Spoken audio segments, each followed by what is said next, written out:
Our final bill is House File 1303, Representative Nelson.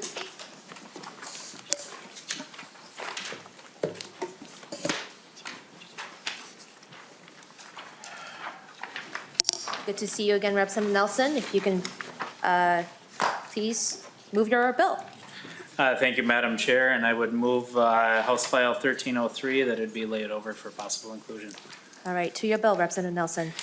This here, the bill is providing $100,000 for grants available for technical assistance and training for the HACCP plans and the SSOP plan. Just really, and then also just business plans as well. We've been talking a lot about safety around meat processing today, and it's something that's important. And as businesses, whether they're starting out or needing to update their plans, just having the funds to be able to go through this. With that, I would like to call up some testifiers. All right, the first one is Greg. If you can please identify yourself before the committee again. Madam Chair and Committee, my name is Greg Werschke. I'm with Clean Chickens and Company and the Land Stewardship Project. How this project this bill would benefit our company. One, we would have more workers trained in food safety and HACCP plans. So when we have those discussions as leadership and management teams, we would have more input from our employees on how we can make our process more safe. Two, we're currently working on building a lamb and goat halal facility in Wilmer, Minnesota. In that process, there's a lot of training and a lot of expenses that have gone into that plant. This bill would help us and other communities and businesses grow their business and try to meet the needs of food consumption in the state of Minnesota. With this facility we're building, it's going to be the only halal certified facility between here and Chicago. We have 100,000 citizens in our communities that don't have access to the food they want, and this is just the start. This isn't the value-added products. In order to get there, we need food safety plans, we need business plans, and we need formulation plans. And to get to that point, we need technical assistance. Thank you. Next testifier is Paul over Zoom. Paul, are you still there?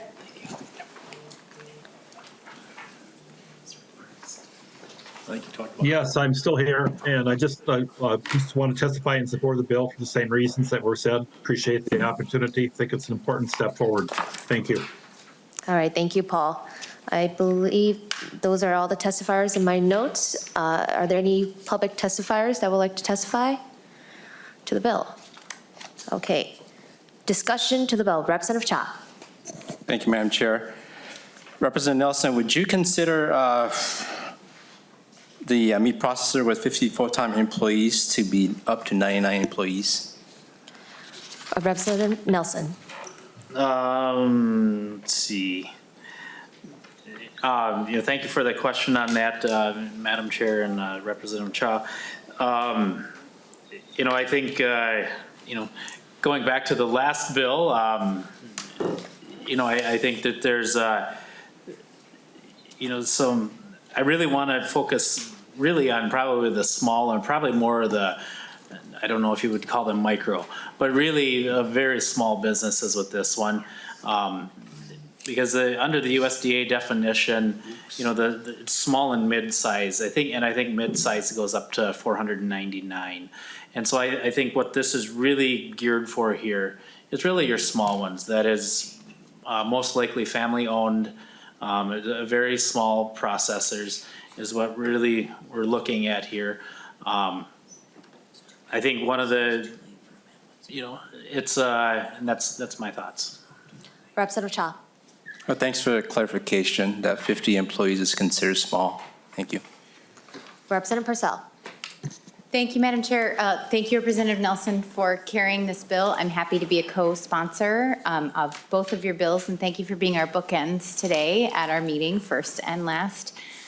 This is a need that we really see in our community. It impacts folks who have small number of animals on their operation, and we need more of these facilities. So to be able to potentially have some money for these small processors, it's a great need that we have, and I'm very supportive of the bill. So thanks for carrying it.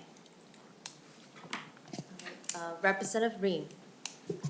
Thank you, Madam Chair, and thank you, Representative Nelson.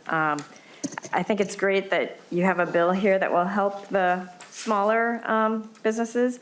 I'm curious, though, it's a very small amount. And I love the idea of, putting money into education for training. But I'm curious how you came to the dollar amount of $100,000. Representative Nelson. I mean, I think part of it is, thank you for the, Madam Chair and Representative Ream, part of it is just a starting point.